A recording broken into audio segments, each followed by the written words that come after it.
안녕하세요. 책방차차 달콤 엘리입니다. 오늘 여러분과 함께할 책은 여기는 커스터드 특별한 도시락을 팝니다입니다. 하루하루가 별 의미도 희망도 없어 보이는 사람들이 있습니다. 그들의 공통점은 꽤나 괜찮은 맛의 도시락집 단골이라는 것입니다. 할아버지가 혼자 운영하던 작은 도시락집이 언제부턴가 할아버지의 모습은 보이지 않고 여성이 혼자 가게를 지키고 있습니다. 그리고 달라진 건 포인트 카드라는 게 생겼습니다. 포인트 카드, 여러분은 잘 활용하고 계신가요? 어딜 가든 포인트 카드가 있죠. 아주 예전엔 중국집 음식을 배달시켜 먹고 몇 번 이상이 되면 탕수육을 공짜로 먹을 수 있었고, 요즘에는 카페에서 많이들 사용하시죠. 몇 번 이상 이용하면 공짜로 한 번 먹을 수 있는 그런 거요. 이 도시락 가게의 포인트 카드가 가득되어 경품을 받을 수 있게 된 사람들이 있습니다. 별거 아닌 그 작은 경품이 별로 달갑지도 별 감흥도 없었는데 그들에게 그들의 삶에 영향을 미치기 시작합니다. 과거의 기억들을 회상하게 되고 엇갈렸던 관계가 다시 그들에게 다가옵니다. 과연 이들에겐 무슨 일이 생길까요? 최근에 힐링 소설들이 많은 인기를 얻고 있죠. 이 책 역시 잔잔하면서도 힐링할 수 있는 소설입니다. 오늘은 책의 맨 첫 부분부터 소개를 해볼까 합니다. 여러분도 이 책을 들으시면서 떠오르는 누군가가 있기를 바랍니다. 누군가가 떠올랐다면 오랜만에 연락해보는 것도 좋겠죠. 자, 그럼 지금부터 시작해볼까요? 다 모으셨네요. 그 말에 나는 어리둥절했다. 네? 포인트요. 도시락 가게의 여자는 무표정으로 말했다. 도대체가 이 여자는 노상 쌀쌀맞다. 오늘 정확히는 지금 처음으로 그 얼굴을 물끄러미 바라봤다. 아침마다 이곳에 들러 점심을 사는데도 여자의 모습을 제대로 살펴본 적이 없었다. 머리에 하얀 삼각 두건을 두르고 머리칼은 뒤에서 하나로 묶었다. 앞치마도 하얀색이다. 화장은 하지 않았다. 그다지 매력적인 외모는 아니다. 꼭 초등학교 급식당번 같다. 포인트 말이에요. 가득 찼어요. 여자는 무뚝뚝한 투로 되풀이했다. 몇 살쯤 됐을까? 나보다는 한참 위로 보인다. 30 정도? 얼마 전까지만 해도 늘 할아버지가 가게를 지키고 있었다. 그러다 올 초봄 무렵부터 할아버지 대신 이 여자가 가게에 나와 있다. 이유는 모른다. 병이라도 났나? 맛은 그대로여서 딱히 신경 쓰지는 않았다. 그런데 할아버지 쪽이 나았달까? 그 할아버지도 묘하게 눈매가 사납고 표정이 우악스러워서 그리 살가운 느낌은 아니었지만 이 여자보다는 양호했다. 여기 수다 거스름돈 30만엔. 얼마라고요? 30엔. 웃음기 하나 없이 썰렁한 구닥다리 농담을 건네곤 했다. 그럴 때면 눈 깊숙한 곳이 미세하게 웃고 있었다. 별난 할아버지였다. 역시 병에 걸렸나? 설마 죽어버린 건가 그 할아버지? 포인트요? 그러고 보니 이 도시락 가게 포인트 카드인지 뭔지가 있었지. 돈을 낼 때 무의식적으로 카드도 함께 건네줬던 모양이다. 포인트가 쌓이면 뭔가 혜택이 있나요? 보다시피 이런 것조차 모른다. 원하는 음료로 하나 고르세요. 여자는 미동 하나 없는 얼굴로 대답했다. 음료 하나란 말이지. 살짝 실망한다. 하긴 이런 거리 한 구석에서 혼자 운영하는 작은 도시락 가게의 포인트 카드 아닌가. 대단한 경품 따위를 걸었을 리 없다. 짐작은 했네요. 아무리 그래도 그렇지. 나오려는 한숨을 간신히 참았다. 도시락이 진열된 유리 쇼케이스 위에 음료 전용의 소형 냉장고가 놓여 있다. 녹차와 우롱차 외엔 페트병에 담긴 어쩌고 저쩌고 하는 천연수 정도뿐이잖아. 심지어 죄다 난생 처음 들어보는 브랜드. 저렴한 가격에 들여놨겠지. 맛없어 보인다. 그걸 잘 알기에 음료는 무조건 편의점에서 산다. 원하는 음료라? 글쎄요. 꽤 난감한 티를 냈나 보다. 없으세요? 여자가 물었다. 눈치챈 건가? 그러네요. 그럼 이걸 가져가세요. 여자가 손바닥 안에 쏙 들어올 만한 크기의 종이봉투를 내밀었다. 포인트 금액만큼의 경품이에요. 뭔데요? 열어보는 재미가 있죠. 여자가 천연스레 말한다. 안녕히 가세요. 짐짓 진지한 채 하는 얼굴 아래로 언뜻 여자가 웃고 있는 것 같기도 했다. 할아버지가 고리적 개그를 던질 때 짓던 표정과 조금 닮았다. 할아버지만큼 우악스러워 보이진 않아도 왠지 둘의 생김새에는 어딘가 닮은 구석이 있었다. 딸인가? 손녀일지도 모른다. 뭐 어느 쪽이든 상관없지만. 도시락 가게에서 산 주먹밥 2덩이와 경품 봉투를 캔버스 천의 토드백에 아무렇게나 쑤셔놓고 밖으로 나와 걸음을 옮겼다. 5월의 아침 8시 50분. 약간 흐리다. 바람이 조금 쌀쌀하다. 오늘도 변함없이 판에 박은 듯한 하루가 시작된다. 내 이름은 마에지마 아카리, 22살. 전문대를 졸업한 뒤 가구 판매 회사에 취직했다가 8개월 만에 그만뒀다.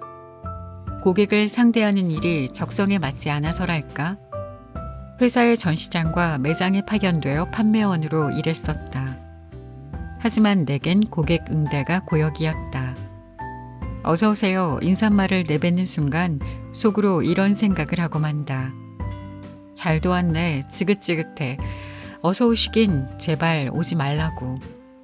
그런 생각을 하면서 일하고 있으니 상품은 팔리지 않을 뿐더러 손님에게서는 저 직원 기분 나빠요 라는 클레임을 받기 일쑤였다. 상사가 주의 주는 일은 별로 없었다. 아마도 신입사원이 그만둔다고 할까봐 두려웠던 거겠지. 급기야 내가 말해버린 셈이다. 그만둘게요. 결국에는 역시나 한 소리 들었다. 이봐, 도대체 왜 판매직에서 일하려 한 거야? 딱히 이유는 없다. 학교를 졸업했으니 부모님에게 취직한 모습을 보여줘야 했다. 몇 군데 지원한 회사 중 이곳에서 가장 먼저 연락이 왔고 환승 없이 전철 한 번으로 집에서 다닐 수 있는 위치에 본사가 있었다. 그뿐이다. 아무려면 설마 사실대로 털어놓을 수는 없었다. 조용히 가구 판매 회사를 그만뒀다. 1년쯤 전부터는 격리회사에서 아르바이트를 시작했다. 계약 고객의 월간 장부를 만드는 일이다. 어음이나 영수증을 정리하고 입출금 내역을 컴퓨터에 입력한다. 고객을 상대할 일은 없다. 게다가 환승 없이 집에서 전철 한 번으로 다닐 수 있는 곳에 있다. 아침 9시에 출근해서 5시면 퇴근이다. 월요일부터 금요일까지 일한다. 주말과 공휴일, 오번과 설날은 쉰다. 세금 신고 기간인 2월과 3월 이외에는 야근도 없다. 입력 업무가 없어 한가할 때는 인터넷 쇼핑을 하며 빈둥거린다. 영업직의 정사원은 아버지뻘 되는 아저씨들 뿐이고 아르바이트 동료도 35살 기혼에 애가 둘 딸린 다나카 씨와 43세 독신 이토 씨. 둘 다 나쁜 사람은 아닌데 나이 차가 너무 나다 보니 대화가 통할 리 없다. 오늘도 언덕 아래에 있는 도시락 가게에서 주먹밥 산 거야? 다나카 씨가 묻는다. 네. 그 가게 옛날엔 전통 과자를 팔던 곳이었는데. 이토 씨가 고개를 갸웃거린다. 케이크 가게처럼 보이던데요? 그 전에 말이야. 전통 과자점이었어. 뭔가 사건이 터져서 망했지. 어떤 사건... 자세한 건 잊어버렸어. 근데 텔레비전 뉴스에도 나왔다니까. 꽤 엽기적인 사건이었지. 다나카 씨가 몸을 앞으로 쑥 내밀었다. 그 말인즉슨 살인사건? 그랬을걸. 어쨌든 사람이 죽었으니까. 사람이 죽은 엽기적인 사건이라. 설마 그 무서운 얼굴의 할아버지가 범인은 아니겠지? 인터넷에 검색하면 나오려나? 찾아봐야지. 대화라고 해봐야 세상 돌아가는 이야기를 나누는 정도. 이토 씨와 다나카 씨는 즐거워하는 눈치지만 나로서는 딱히 흥미롭지 않다. 도시락 가게가 생기기 전에 일어난 엽기적인 사건인지 뭔지도 여전히 모른다. 찾아볼 만도 한데 그렇게까지 궁금하지도 않다. 알든 모르든 나는 그 가게에서 계속 주먹밥을 살 테니까. 마에지마 씨는 뭐든 시큰둥하네. 다나카 씨에게 그런 말을 들었다. 요즘 젊은 애들은 다들 그런가 봐. 그래서 점심시간은 회사 내에 있는 휴게실보다 공원에서 보내는 경우가 많다. 어차피 휴게실에서도 스마트폰 게임을 하고 있으면 다나카 씨든 이토 씨든 말을 걸어오는 일은 없지만 주말에는 집에서 펀둥펀둥 보내기 일수다. 고등학교 시절의 친구들이나 대학 동기와 만나서 놀기는 해도 주말마다는 아니다. 다들 각자 나름대로 바빠 보이기도 하고 나 역시 딱히 친구들과 자주 만나고 싶지도 않다. 매일 그럭저럭 시간이 흘러간다. 시큰둥하다고? 천만에 그저 지루할 뿐이야. 지긋지긋하다. 일도 하루하루도. 하긴 이런 일 평생 할 것도 아니잖아. 언제든 그만둬도 상관없다. 지금이야 달리 할 일이 없어서 다니는 것뿐이다.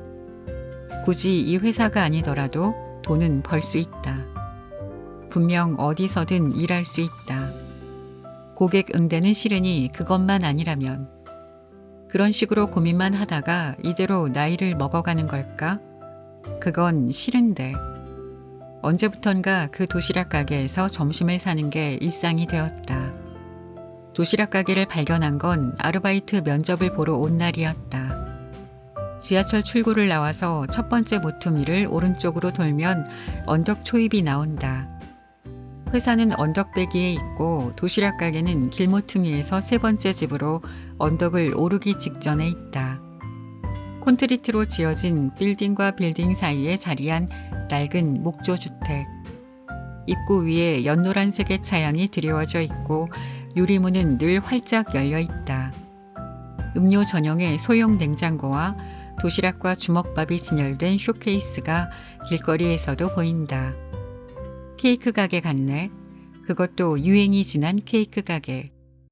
저 쇼케이스는 케이크 가게에서 사용하는 집기 같은데 예전에 케이크 가게였던 공간을 막무가내로 도시락 가게로 바꿔버린 느낌? 아마 내 짐작이 맞을 것이다. 처음 본 순간부터 마음에 들었다. 그래서 아르바이트에 채용되어 출근하는 첫날부터 나는 망설임 없이 이 가게에 들어갔다. 늘 사는 건 똑같다. 연어 주먹밥과 가다랑어포 주먹밥. 연어는 충분히 구워서 으깬 속이 알차게 들어가 있고 가다랑어포는 밥에 골고루 뿌려져 있다. 편의점에서 파는 주먹밥보다 더 큼직한 편이다. 밥의 간도 진하다. 칼로리나 염분 함유량을 따진다면 그리 몸에 좋은 건 없겠지만 마음에 쏙 들고 말았다. 할아버지는 내 취향을 제대로 간파하고 있었다.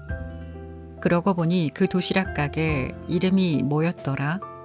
신경 쓴 적도 없었다. 난 뭘 하고 싶은 걸까? 뭘 하고 싶었던 걸까? 12시 반부터 점심시간이다. 나는 오늘도 회사 휴게실이 아니라 밖에 나가서 밥을 먹기로 했다. 회사가 입점해 있는 복합빌딩 뒤편에 그리 크지 않은 공원이 있다. 아이들을 위한 놀이기구는 없고 가늘게 뻗은 하얀 목련나무와 천리향 덤불, 등받이 없는 벤치가 하나 있을 뿐이다. 이따금 먼저 온 사람이 있을 때도 있지만 보통은 아무도 없다. 대체 누구를 위해 만들어 놓은 건지 알 수 없는 공원. 설마하니 나의 휴식 시간을 위해 존재할 리는 없겠지만 마음속에서는 이미 아지트로 삼았다. 그러다 보니 어쩌다 먼저 온 사람이 있으면 상당히 약이 오른다.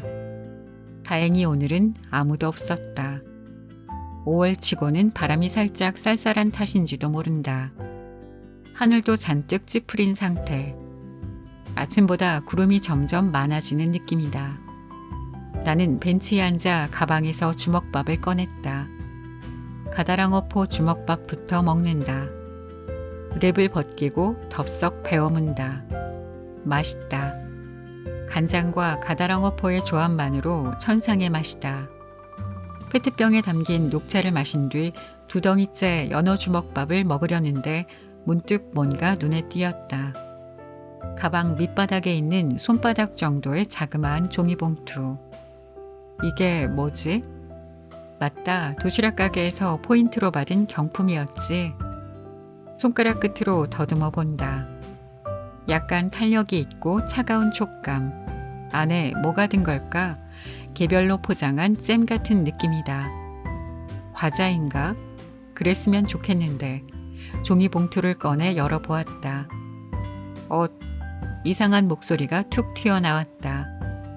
짐작대로 과자는 맞았다. 다만 내가 기대한 종류는 아니었다. 보통 경품으로 주는 과자는 쿠키나 마들렌 같은 구운 과자를 상상하지 않나. 그것도 살짝 고급스러운 느낌의 과자 말이다. 빗나갔네. 봉투 속에는 맛과자 가게에서나 팔았을 법한 미스 안즈가 들어있었다. 말린 살구에 꿀범벅을한 과자 2봉지. 아주 오래전에 먹었던 적이 있다. 그러고는 까맣게 잊고 있었다. 새콤달콤하면서 소박한 맛. 딱히 좋아하지도 싫어하지도 않는 맛이다. 오늘의 디저트는 이걸로 할까?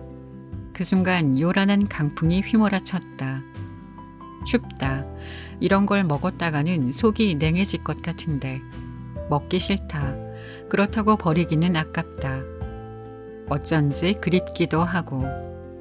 그리워? 맞다. 이 과자 그리운 누군가가 굉장히 좋아했었는데 맛과자 가게에 갈 때면 그 아이는 어김없이 이걸 사서 먹었다. 초콜릿이나 쿠키보다도 난 미스 안즈가 좋아. 그렇게 말하곤 했다. 나는 웃었다. 취향 독특하네. 누구였더라? 2덩이째 주먹밥은 제쳐둔 채 나는 미스 안즈 봉지를 열었다. 그리고 과자를 입에 넣었다. 새콤하다. 이 맛 떠올랐다. 메이였다. 아득한 옛날 초등학생 무렵이었다. 나와 메이는 사이가 좋았다. 3학년 무렵 우리 반에 전학 온 스시마 메이. 계기는 잊어버렸지만 누구보다도 금세 친해졌다. 4학년부터 6학년까지 쭉 같은 반이었다. 한 동네에 살아서 등교반도 같았고 하굣길도 함께였다. 집에 갔다가 곧장 메이네 집으로 놀러 가곤 했다. 메이는 아버지가 없었다. 이혼했어 우리 집. 메이는 태연스레 말했다. 나로서는 무심히 받아 넘기는 수밖에 없었다. 아빠가 툭하면 화를 내는 성격이었어. 조금이라도 신경을 거스르면 엄마랑 나한테 바로 손찌검을 했거든. 헉, 심하네. 발길질도 했어. 으아, 장난 아니잖아. 역시나 동요하면서도 나는 아무렇지 않은 척 해야 했다. 그래서 이대로는 살 수 없다면서 엄마가 결심한 거야. 살고 있던 아파트에서 한밤중에 도망쳐 나왔어. 아빠가 깰까봐 아무 소리도 안 내려고 조심하면서 가만히 현관을 나왔지. 살던 곳은 10층이었는데 엘리베이터가 올라오길 기다리는 동안 심장이 쿵쾅거렸어. 짐이라고는 스포츠 가방 딸랑 하나였어. 다음날 갈아입을 옷 정도만 들어있었지. 전철도 안 다니는 시간이라서 국도변을 계속 따라 걷다가 겨우 택시를 잡아서 할머니 집으로 도망쳤어. 세상에. 그러고 나서 이혼 소송을 했어. 엄마가 맞았을 때 의사한테 진단서를 받아둬서 이혼 자체는 척척 진행되긴 했는데 아빠는 내 양육비를 절대 못 준다며 단칼에 거절했어. 그래서 엄마도 풀타임으로 일을 해야 해.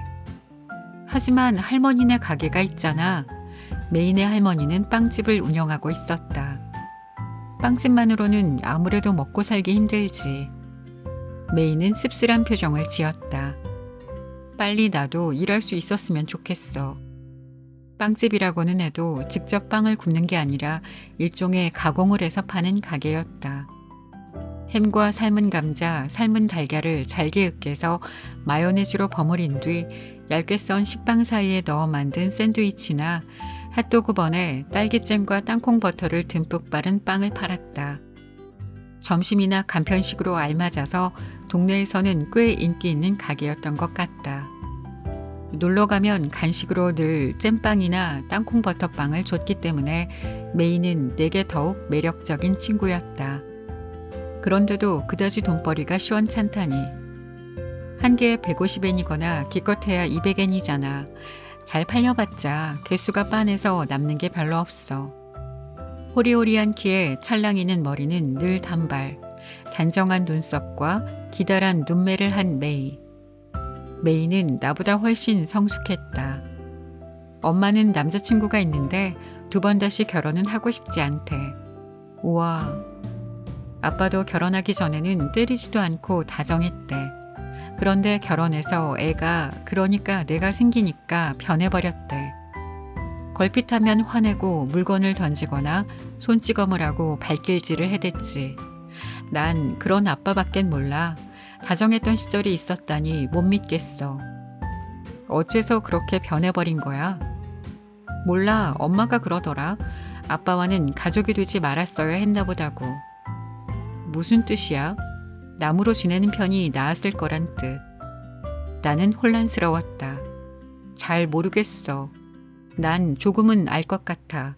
가족끼리는 거리낌이 없잖아. 그래서 좋은 거 아니야?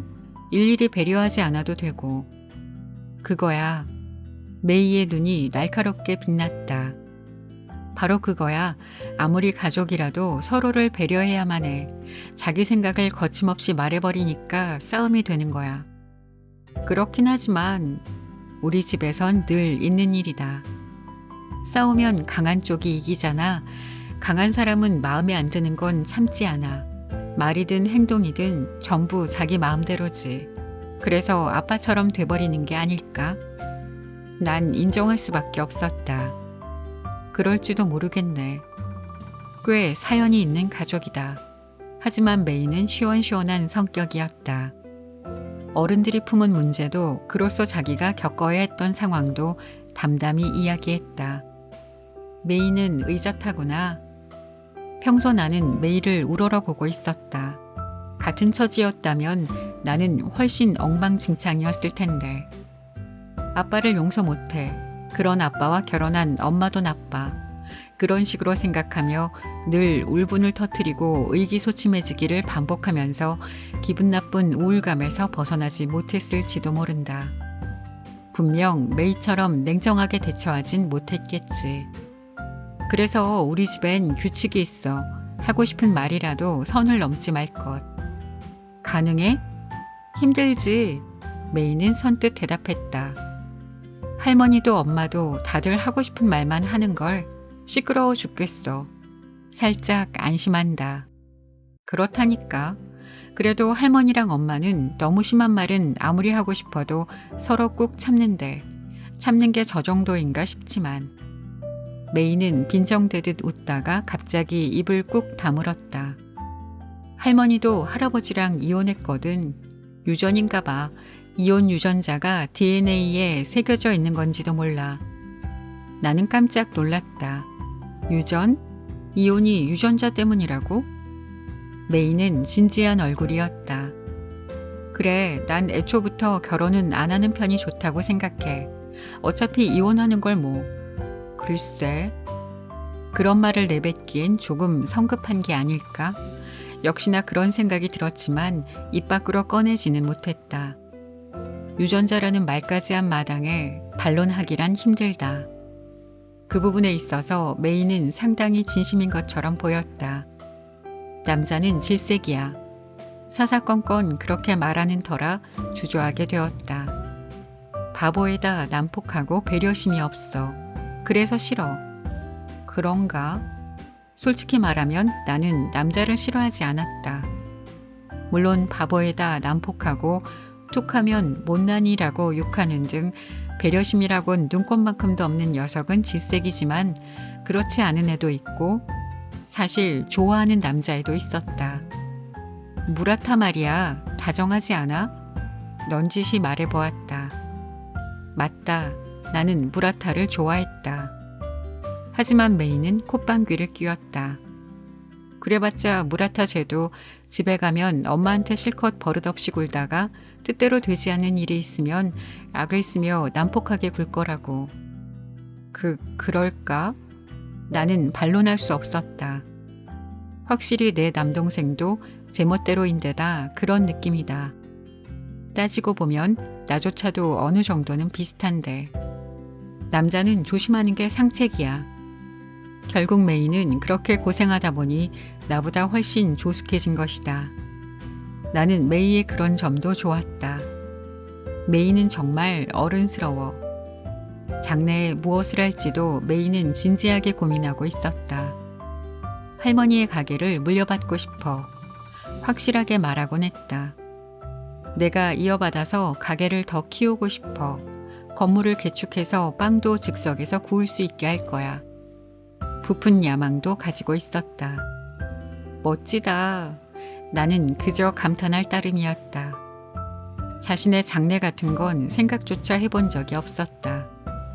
원하는 직업은 학교 선생님일 때도 파티시에일 때도 있었는데 만화나 텔레비전 방송에 영향을 받으며 걸핏하면 바뀌었다. 나는 메이를 좋아했다. 메이와 친구여서 늘 함께 있을 수 있어서 기뻤다. 중학생이 되던 무렵까지는 변함이 없었다.